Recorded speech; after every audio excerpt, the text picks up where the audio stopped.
జగన్ పిలుపు సరే. వైసీపీ నాయకులు, కార్యకర్తలు ఇంటింటి దగ్గరికి వెళ్ళగలిగినటువంటి స్థితిలో ఉన్నారా? ధైర్యం చేస్తారా?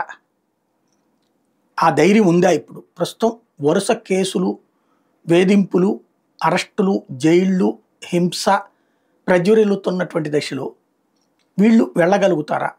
జగన్ చెప్పింది ఏంటి? ఓ యాప్ ఇంటింటి దగ్గరికి వెళ్ళి చెప్పమని చెప్పేసి. వాస్తవంగా తెలుగుదేశం నాయకులు రేపు జూలై 2వ తారీఖు నుంచి ఇంటింటి దగ్గరికి వెళ్ళి మీరు చాలా అద్భుతంగా ఉన్నారు, మీ జీవితం బాగుపడిపోయింది, అంతకుముందు 5 ఏళ్ళు మీ జీవితం బాగుండేది కాదు, జగన్ ఉన్నప్పుడు సంక్షేమ పథకాల పేరుతో మిమ్మల్ని మోసం చేశాడు, అంతకంటే మేము ఎక్కువ ఇచ్చాం, అట్లాగే అభివృద్ధితో మీరు ప్రశాంతంగా ఉన్నారు, మీరందరూ కూడా ఇప్పుడు సుఖంగా ఉన్నారు అని చెప్పడానికి వెళ్ళబోతున్నారు.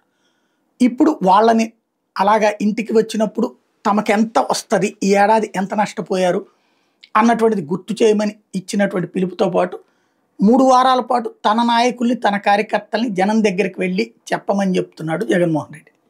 మరి వెళ్తారా? ఇదివరకు బలవంతంగా పంపించాల్సి వచ్చింది అధికారంలో ఉన్నప్పుడే. మరి ప్రతిపక్షంలో ఇలాంటి స్థితిలో వెళ్తారా లేదా చూడాల్సింది.